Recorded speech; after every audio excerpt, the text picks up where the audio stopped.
সকলকে আবারও আতিক কোচিং সেন্টারের পক্ষ থেকে স্বাগত। আজকে আবারও নিয়ে আসছি 2026 সালের এসএসসি পরীক্ষার বহু নির্বাচনী এবং ছোট প্রশ্নের সমাধান। খুব সহজ টেকনিক। দেখো আমি সমাধান করি। 1 নম্বর দেওয়া আছে 4y plus 4 divided y equal to 4√3 হলে y cube plus 1 divided y cube এর মান কত? আমি আবারও বলছি 4y প্লাস 4 ডিভাইডেড y সমান 4√3 হলে y cube plus 1 divided y cube এর মান কত? দ্বিতীয় প্রশ্ন a minus b whole cube সমান 3√3 হলে a square minus 2ab plus b square সমান কত? দুই নম্বরটা আবারও শোনো। a minus b whole cube সমান 3√3 হলে a square minus 2ab plus b square সমান কত? এইটার সমাধান করছি। দেখো 1 নম্বরটা যেটা দেওয়া আছে এই মানটা আগে বের করে নিতে হবে। 4y প্লাস 4 ডিভাইডেড y সমান 4√3। দেখো এখানেও যা আছে এখানেও তাই আছে, দুটোই উপরে আছে। সেটা কি? 4। এখানেও আছে 4, এখানেও আছে 4। তাহলে 4 কমন যদি নেই, y প্লাস 4 নিয়ে নিছি 1 ডিভাইডেড y সমান 4√3।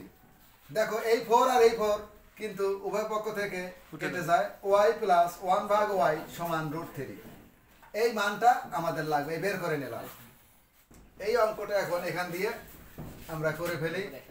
y cube plus 1 divided y cube সমান, এটা a এটা b, তাহলে a plus b whole cube minus 3ab into a plus b। এটা কেটে যায়। এর মান দেখো √3, তার উপরে কিউব 3√3। √3 কে কিউব করলে হয় 3√3। কি হয়? 3√3 মাইনাস 3√3। এটা কেটে গেল সমান 0। অ্যান্সার। আশা করি অঙ্কটা বুঝতে পারছো। এবারে এই 2 নম্বর সমাধান। 2 নম্বর অঙ্কের সমাধান করতে গেলে কি করা লাগবে? দেখো 2 নম্বর অঙ্কের সমাধান করতে গেলে কিছুই করতে হবে না, শুধু এখান থেকে a মাইনাস b এর মান বের করতে হবে। তো এখানেই করে দিই, অঙ্ক নতুন করে না তুলে বা দিয়ে a minus b whole cube.